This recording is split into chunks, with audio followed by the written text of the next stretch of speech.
narraciones de vida de santos y santas, el inspirador ejemplo a seguir para el combate católico de hoy.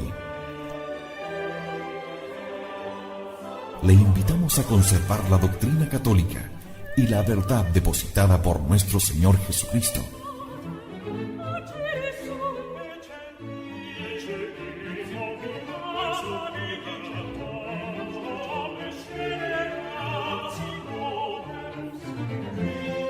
Somos Convicción Radio, auténtico catolicismo, por la gloria de Dios y la salvación de las almas.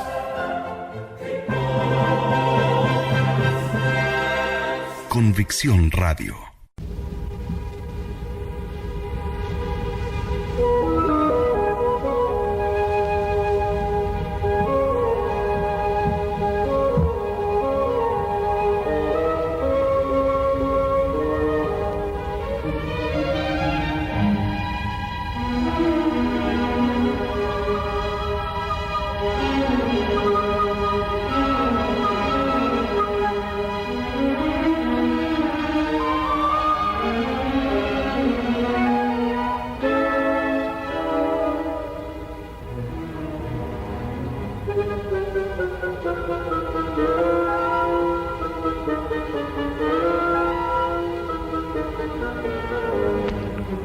Ignacio no se hizo santo de un golpe. Su evolución progresiva con las ascensiones espirituales que ofrece su itinerario místico, desde Loyola hasta Roma, pasando por Manresa y La Estorta, nos permiten fijarnos ahora en su santidad ya hecha, para que el ejemplo de su vida y virtudes nos estimule a imitarle en ese conocimiento interno, amor entrañable y servicio generoso de Jesucristo, buscando en todo la mayor gloria de Dios. El heroísmo en la virtud es uno de los rasgos más salientes de la fisonomía espiritual de Ignacio. No un heroísmo espectacular de gestos y actitudes, sino callado, tenaz, perseverante. En todo lo bueno aspiraba a lo más alto y perfecto. Desde su primera conversión le pareció fácil poner por obra las hazañas más dificultosas realizadas por Santo Domingo, San Francisco y otros santos. Comenzó con ánimo de hacer en todo lo mejor. Vivía con grandes deseos de servir a Dios en todo. Y al pensar en la gran austeridad y penitencia de algunos santos, proponía de hacer la misma y aún más. Y en estos pensamientos tenía toda su consolación. Su lema fue la mayor gloria de Dios. Para la mayor gloria de Dios, él quería poner su mayor esfuerzo con la gracia divina. Aspiraba a señalarse entre los héroes. Esa palabra, señalarse, tan favorita de Ignacio, es la que sintetiza el fruto más apetecido de la contemplación del rey temporal de los ejercicios. Los que más se querrán afectar y señalar en todo servicio de su rey eterno, harán oblaciones de mayor estima. Durante toda su vida fue un ardiente varón de deseos. Decía que si la perfección consistiese en tener buenos deseos, que él no daría ventaja a hombre viviente. Era el Espíritu Santo quien se los provenía con sus divinas aspiraciones, luces y toques en el alma, a lo que Ignacio respondía con una docilidad pronta y sin estorbos. Alguien llegó a decir que en él parecía la gracia como congénita y connatural. Todo su mundo interior estaba radiantemente iluminado por la luz de la fe. De la fe vivía. Ella motivaba todas sus acciones. Repetidas veces testificó que por las verdades de la fe estaba siempre dispuesto a dar su sangre y su vida. Como vivía constantemente en la presencia de Dios, no nos maravilla lo que refiere un compañero suyo.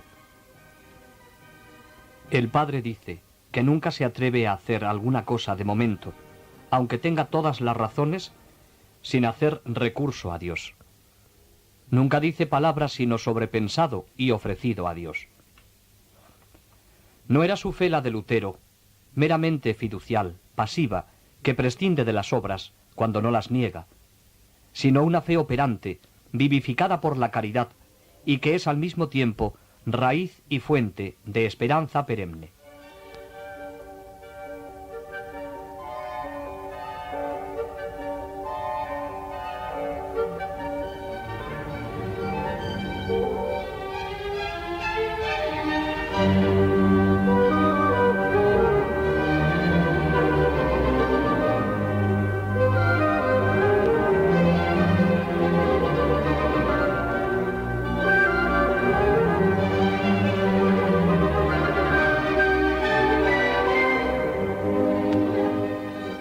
Tratando de seleccionar algunas de las virtudes características de San Ignacio, hay que poner entre las primeras la fortaleza y constancia. No era una fortaleza impulsiva, huracanada, torrencial, nada de eso. Él no procedía por ímpetus, y si alguna vez eran necesarios, los encauzaba metódicamente, reflexivamente. Ponía gran tesón en la empresa. De él solía decir un amigo suyo: ya ha hincado el clavo, queriendo dar a entender, por este proverbio, que cuando Ignacio tomaba una decisión, se mantenía fijo y constante, como un clavo bien hincado. A muchos, así de casa como de fuera, espantaba la constancia grande que tenía en proseguir las cosas que juzgaba cumplir al divino servicio y provecho espiritual del prójimo. Pensé muchas veces que le nacía esto de la mucha comunicación y consulta que tenía con Dios, antes que en ninguna se determinase, porque no procedía sino como hombre que estaba ya en el fin que los negocios podían tener, y conforme a eso hallaba para todo medios muy diferentes y desacostumbrados de los que cualquier hombre hallaría. En sufrir las adversidades y en salir de las dificultades que se le ofrecían, mostraba ánimo grande y constantísimo. Acontecía al estar enfermo en la cama y ofrecerse algún trabajo que para vencerle era necesario su valor, virtud y prudencia, y parecía que cobraba para ello fuerzas, y que el cuerpo obedecía a la voluntad y a la razón, y que se hallaba sano y recio para ello. Y era esto tan averiguado entre nosotros, que cuando estaba gravemente enfermo solíamos decir: roguemos a Dios que se ofrezca algún negocio arduo, que luego se levantará de la cama y estará bueno. Así como era magnánimo en emprender cosas arduas y dificultosas, así en las que una vez emprendía era constantísimo, y de esta constancia había muchas causas. La primera, el pensar las cosas con grande atención y considerarlas y madurarlas antes que las emprendiese. La segunda, la mucha oración que hacía y lágrimas que derramaba, suplicando a nuestro Señor que le favoreciese. Y era esto de manera que estaba muchas veces con el resplandor de la divina gracia tan cierto de la voluntad de Dios, que ninguna cosa bastaba para apartarle de ella. Decía que para emprender cosas grandes en servicio de nuestro Señor, es necesario vencer el vano temor, no haciendo caso de la pobreza, incomodidades, calumnias, injurias y afrentas, ni de la misma muerte, ni exasperarse o concebir odio y aborrecimiento contra las personas que nos contradicen o persiguen. Añadía más, que nos debemos guardar de dos cosas muy peligrosas en esta navegación. La primera, de la soberbia y vana presunción de nosotros mismos, acometiendo cosas muy arduas y desproporcionadas a nuestras fuerzas. Y la otra, que muchas veces se sigue de esta, de la pusilanimidad y desconfianza en los trabajos y dificultades que se ofrecen, cuando no suceden las cosas como deseamos y pensamos. Pero sobre todo, aconsejaba que con grande estudio procuremos de arrancar cualquier apetito de ambición.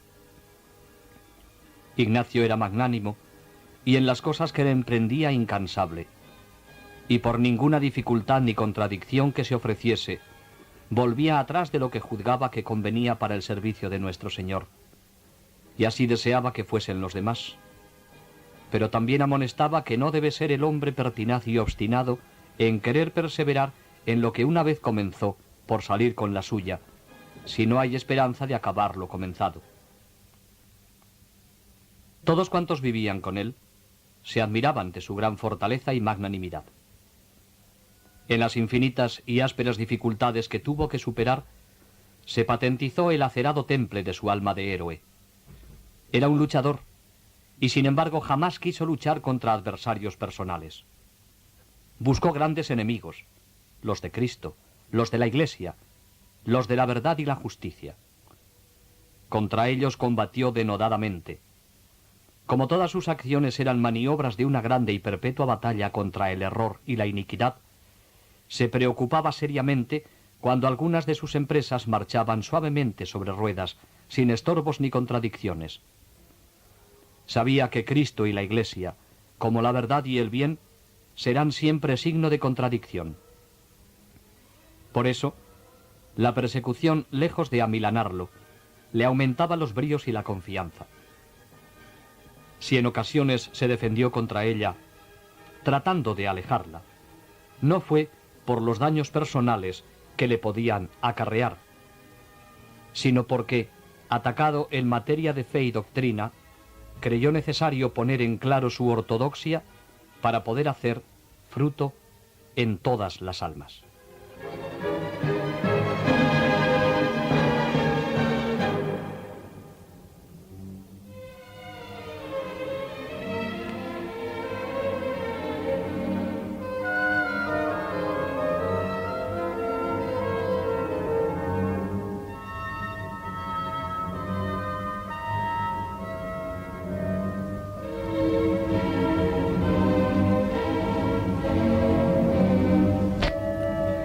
Dominio de sí mismo.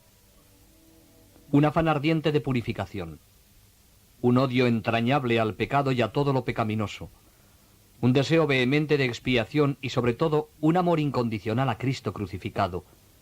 Le movían a buscar la mortificación en todas las cosas, a ejercitarse en la penitencia, a vencer y dominar sus pasiones, a obrar en contra de sus apetitos, instintos y movimientos desordenados. El hombre bien mortificado, decía, y que ha vencido sus pasiones, mucho más fácilmente halla en la oración lo que desea que el inmortificado e imperfecto.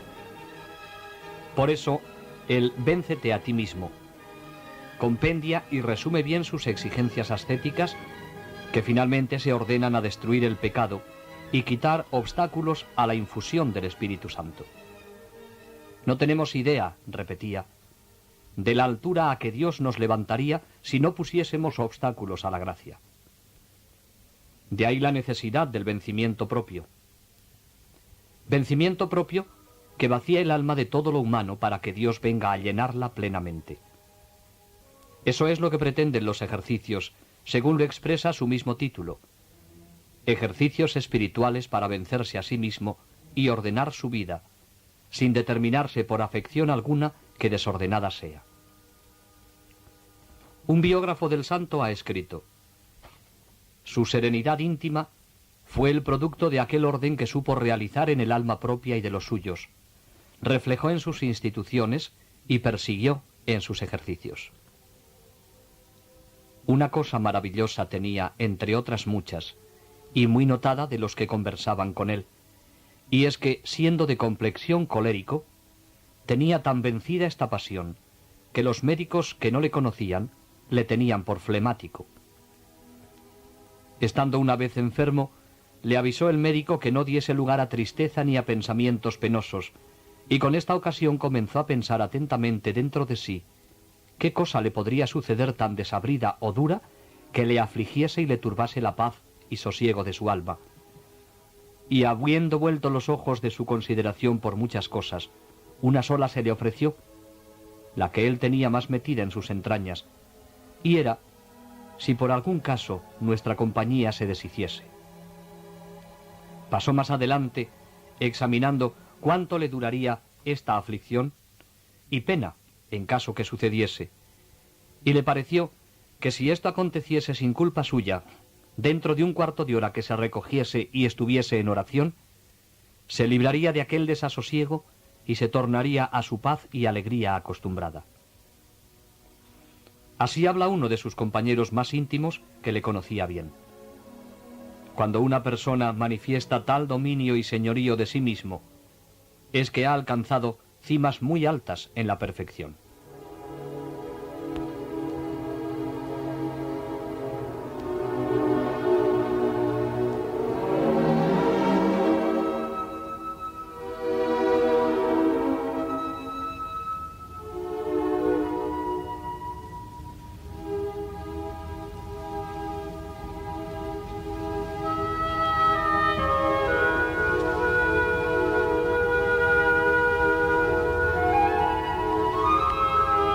Alguien designó a Ignacio como la cabeza más prudente.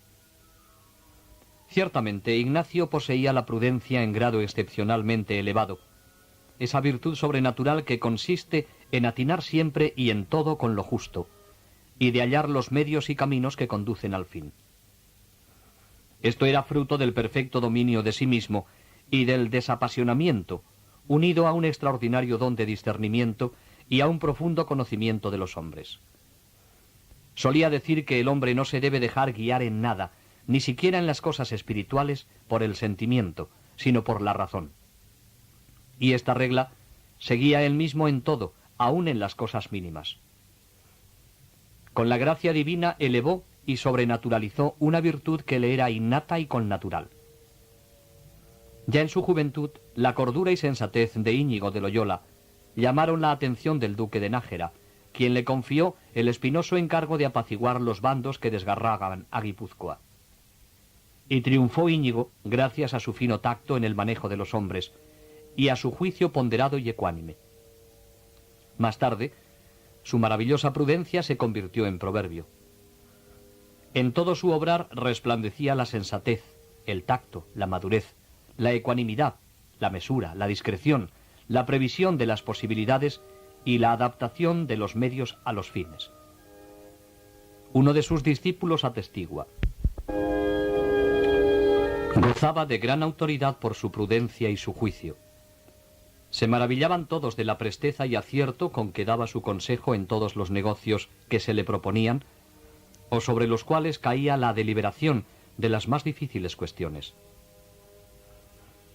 A Ignacio de Loyola acudían personajes de todas las naciones, porque sabían que estaba dotado de un maravilloso don de consejo. En las vías del espíritu no había entonces consejero semejante a él. No hay más que leer sus cartas y examinar sus ejercicios espirituales para comprobarlo.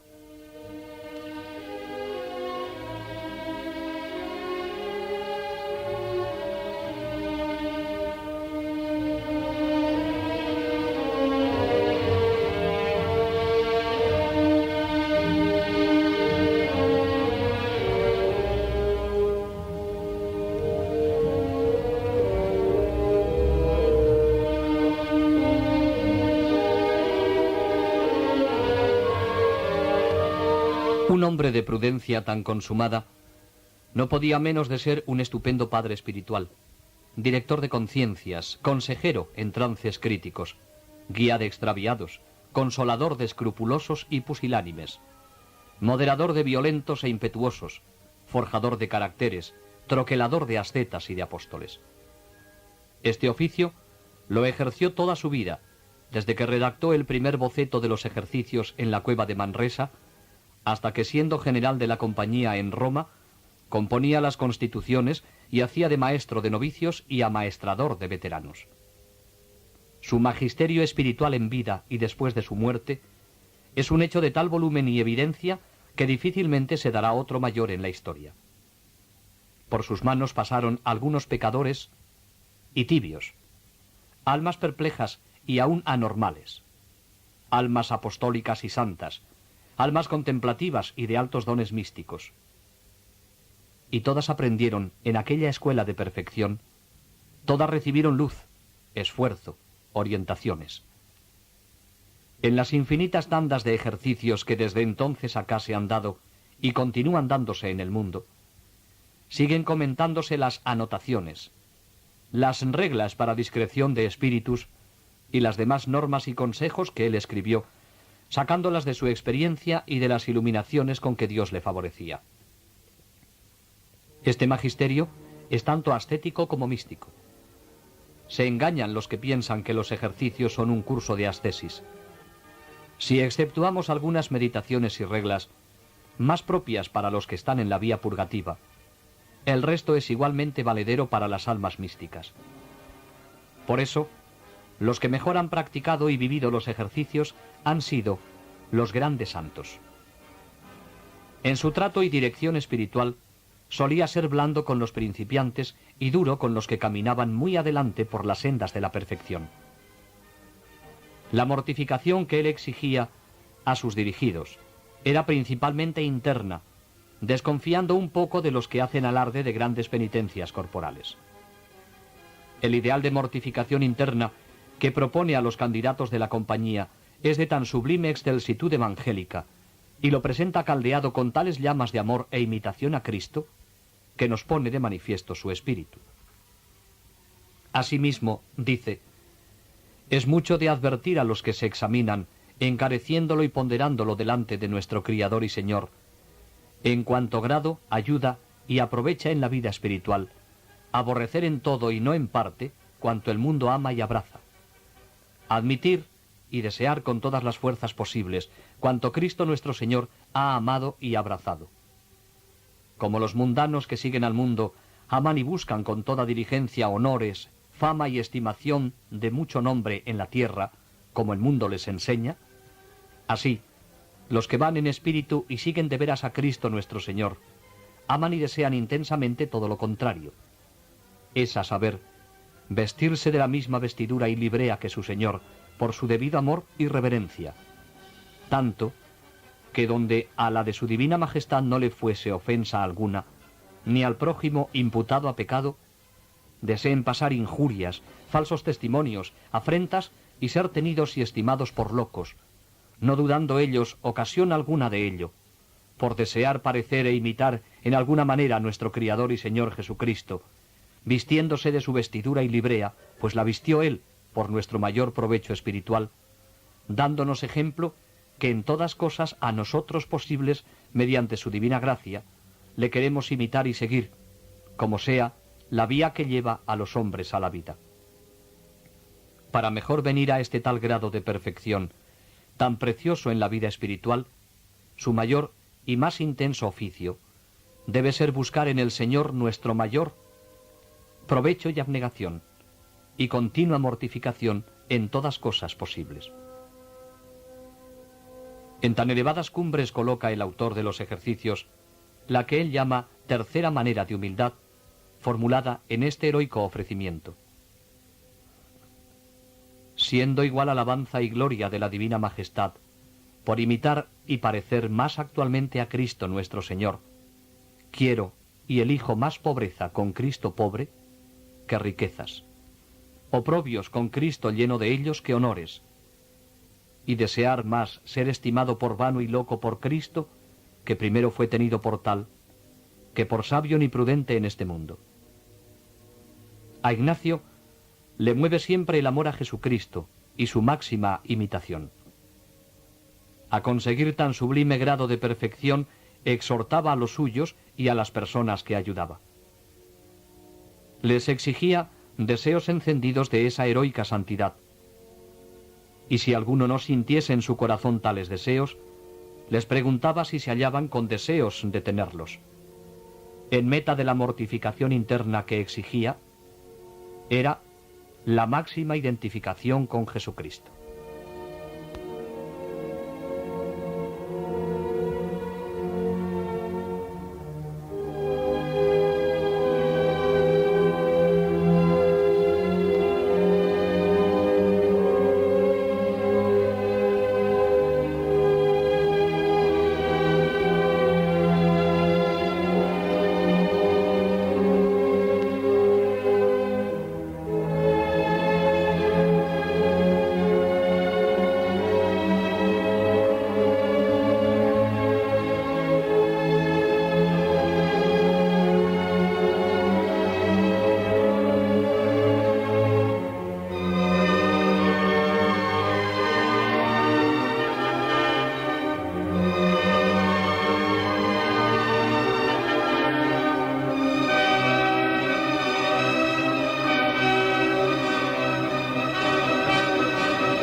Convicción Radio, siempre por la verdad.